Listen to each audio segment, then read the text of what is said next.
Hello friends, welcome to my YouTube channel Azad Kisan farming. Azad Kisan farming में आप सभी का स्वागत है। दोस्तों, आज हम इस वीडियो में बात करने वाले हैं मुर्गी पालन में 5 ऐसी गलतियों के बारे में जिनके कारण हम मुनाफा तो दूर की बात, जो हमने पूंजी उसमें लगाई है वो भी वापस नहीं ले पाते हैं। ऐसे क्या क्या कारण हो सकते हैं जिन कारणों से हम नाकामयाब हो जाते हैं, और बहुत सारे फार्मर तो उस सिचुएशन तक पहुंच जाते हैं कि फार्म बंद ही करना पड़ जाता है। दोस्तों, चलिए इस वीडियो में आज इसी टॉपिक पर बात करने वाले हैं कि क्या क्या कारण हो सकते हैं। दोस्तों, अगर वीडियो में जानकारी अच्छी लगे तो वीडियो को लाइक करें, और अगर आप चैनल पर नए हैं तो चैनल को सब्सक्राइब करें और बेल आइकन ऑन कर लें। चलिए दोस्तों, करते हैं वीडियो को स्टार्ट। दोस्तों, सबसे पहले मैं आपको बता दूं कि सबसे पहला जो इसमें कारण होता है वो हमें होता है नॉलेज ना होना। यानी कि अगर हमें मुर्गी पालन की नॉलेज नहीं है और हमने फार्म बना लिया है और हमने उसमें काम करना स्टार्ट कर दिया है, तो सबसे पहले तो हमें ये नहीं पता होता है कि हमें हमें किस दिशा में शेड बनाना होता है और किस डिज़ाइन में बनाना होता है, क्या क्या चीज़ों को ध्यान में रखते हुए बनाना होता है। सबसे बड़ा कारण हमारा ये होता है नॉलेज ना होना। इसके लिए सबसे पहले हमें ट्रेनिंग लेनी चाहिए, यानी कि ट्रेनिंग लेके ही हमें काम स्टार्ट करना चाहिए। ट्रेनिंग में होता क्या है, ट्रेनिंग में जो ट्रेनर होता है वो स्टार्ट टू एंड सारी बात समझाता है, एक एक पॉइंट को, एक एक बात को अच्छी तरह समझाता है। और इसमें फार्म बनाने से लेके, यानी कि शेड डालने से लेके, और अगर आप मीट के पर्पज़ से काम कर रहे हैं तो मुर्गा बेचने तक, और अगर आप एग के पर्पज़ से काम कर रहे हैं तो अंडा बेचने तक, ट्रेनर जो है ट्रेनिंग के अंदर सारी बात आपको अच्छे से समझाता है। सारी मेडिसिन के बारे में, सारी वैक्सीन के बारे में, सारा फीड मैनेजमेंट के बारे में ट्रेनर आपको अच्छे से समझाएगा। सबसे पहले आपको ट्रेनिंग लेके ही काम स्टार्ट करना चाहिए। अब बात करते हैं दोस्तों ट्रेनिंग के बारे में कि हमें ट्रेनिंग कहाँ से लेनी चाहिए। दोस्तों, मैं आपको बता दूं, ट्रेनिंग आजकल ऑनलाइन हो रही है और बहुत सारे ट्रेनर हैं हमारे हिंदुस्तान में मौजूद है जो ऑनलाइन ट्रेनिंग कराते हैं, जिनसे हम ऑनलाइन ट्रेनिंग करके अच्छा सीख सकते हैं और अच्छा अपना पोल्ट्री फील्ड में काम कर सकते हैं। और बहुत सारे फार्मर्स ऐसे भी हैं जो ट्रेनिंग लेके काम स्टार्ट करते हैं, लेकिन वे भी कुछ गलतियां कर देते हैं, जैसे कि miss breed selection. Miss breed selection का मतलब होता है कि हम अपने एरिया को नहीं देखते हैं कि हम किस एरिया में हैं और किस एरिया में, हमारे एरिया में किस चीज़ की डिमांड ज़्यादा है, हमें कौन सी ब्रीड पालनी चाहिए, किस पर्पज़ के लिए ब्रीड पालनी चाहिए। जैसे कि मान लिया अगर हम गांव से बिलोंग करते हैं तो गांव में कड़कनाथ की मार्केट नहीं होती है और हमने कड़कनाथ का माल डाल लिया और उसको तैयार कर लिया है। अब दिक्कत आएगी उसको सेल करने में कि हम उसको कहाँ सेल करेंगे। अगर गांव में सेल करेंगे तो अच्छा रेट नहीं मिलेगा तो नुकसान की तरफ जाएंगे। और अगर हम कड़कनाथ को किसी भी शहर के, किसी भी सिटी के एरिया में पालते हैं तो सिटी में, शहर में इसका अच्छा रेट मिल जाता है और वहाँ से हमें अच्छा प्रॉफिट भी देखने को मिल जाता है। तो इसके लिए दोस्तों मैं आपको बता दूं कि हमें अपने एरिया की डिमांड के अकॉर्डिंग काम करना ज़रूरी होता है कि हम किस एरिया में हैं और हमारे एरिया में किस चीज़ की डिमांड कितनी ज़्यादा है।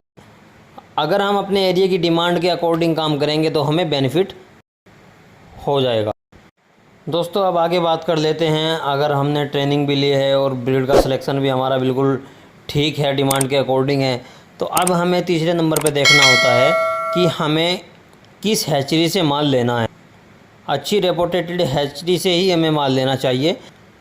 यानी कि कहने का मतलब ये है कि हमारे आसपास जो भी डिमांडेड हैचरी है, जिसकी डिमांड है, जिसका चूज़ा मशहूर है, हमें उस हैचरी से चूज़ा लेना चाहिए। क्योंकि जो हैचरी डिमांड में आती है वही हैचरी डिमांड में आती है जो पहले दिन का वैक्सीन करके देती है और जिसका चूज़ा एक्टिव रहता है, यानी कि जिसका चूज़ा तकरीबन 40 से 45 ग्राम का होता है, वही हैचरी अच्छी होती है। तो हमें हैचरी का सिलेक्शन भी ऐसा ही करना चाहिए कि जिसका चूज़ा अच्छा हो। और आगे बात कर लेते हैं कि अगर हमने ट्रेनिंग भी ली हुई है और हमारी ब्रीड सिलेक्शन भी ठीक है, अच्छा है, तो हमें एक अच्छी हैचरी से ही चूज़ा लेना चाहिए। क्योंकि अगर आप कहीं से भी चूज़ा मंगा लेते हैं तो उसमें हमें बहुत सारी दिक्कतों का सामना करना पड़ता है।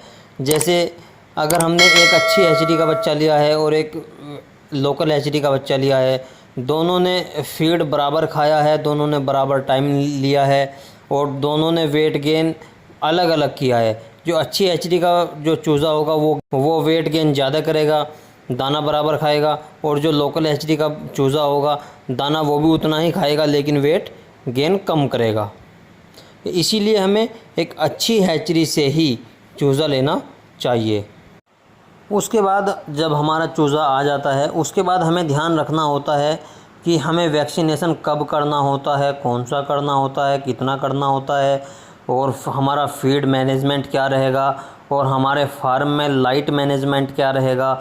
हमें इन सारी चीज़ों को ध्यान में रखना ज़रूरी होता है। अगर आपने कहीं से ट्रेनिंग ली होगी तो आपको सारी चीज़ की नॉलेज ऑलरेडी होगी कि हमें कौन सा वैक्सीन करना है, कब करना है, कैसे करना है, फीड मैनेजमेंट हमें कौन सा देना है, लाइटिंग मैनेजमेंट हमें कैसा बनाना है, हमें ब्रूडिंग कैसे करनी है। अगर ट्रेनिंग ली होगी तो आपको सारी चीज़ों की नॉलेज आपको अच्छे से होगी। और अगर ट्रेनिंग नहीं ली होगी तो आप अपनी मर्ज़ी से जैसा चाहो कर सकते हो। और अगर ऐसा करेंगे, अपनी मर्ज़ी से करेंगे, तो देखो मोर्टेलिटी भी बढ़ सकती है, बीमारियां भी लग सकती है, बहुत सारी चीज़ों का सामना करना पड़ सकता है। क्योंकि पोल्ट्री फील्ड में एक ब्रूडिंग का ऐसा सिस्टम होता है कि हमारे सर बोलते हैं कि अगर आप ब्रूडिंग में सोओगे तो फार्मिंग में रोओगे, अगर आप ब्रूडिंग में जागोगे तो फार्मिंग में सोओगे। ये सच बात है कि हमें ब्रूडिंग बहुत एक्टिव रह के करनी चाहिए। और इसके आगे हमें फीड मैनेजमेंट पे ध्यान रखना होता है कि हमें फीड मैनेजमेंट कैसा बनाना है। मतलब कि हमें ब्रांडेड फीड ही ख़रीदना चाहिए, अच्छी क्वालिटी का फीड ख़रीदना चाहिए। अगर हम लोकल क्वालिटी का फीड ख़रीद लेते हैं तो उसमें हमें बहुत सारी दिक्कतों का सामना करना पड़ता है। जैसे हमने लेयर फीड ख़रीदा है लोकल कंपनी का, और उस कंपनी ने उसमें प्रॉपर दवाई नहीं मिलाई है, तो देखो हमारा एग प्रोडक्शन घट जाएगा, उसकी दिक्कतों का सामना हमें करना पड़ेगा। और इसीलिए मैं आपको बता दूं कि हमें अच्छी क्वालिटी का ही फीड इस्तेमाल करना चाहिए। और इसके साथ साथ मैं आपको बता दूं कि हमें फीड को नमी में नहीं रखना चाहिए, हमें फीड को बिल्कुल खुश्क जगह में यानी कि सूखी जगह में रखना चाहिए। हमारे फीड में नमी नहीं आनी चाहिए। अगर हमारे फीड में नमी आएगी तो फंगस लग जाएगा और हमारी मुर्गियों में बहुत सारी बीमारी आ सकती है। हमारे चैनल पर बहुत सारी वीडियो मौजूद हैं जिनमें हमने बताया है फीड की नमी के बहुत सारे कारण हो सकते हैं। इसके बाद दोस्तों नए किसान जो बहुत सारी गलतियां करते हैं वो है बायोसिक्योरिटी।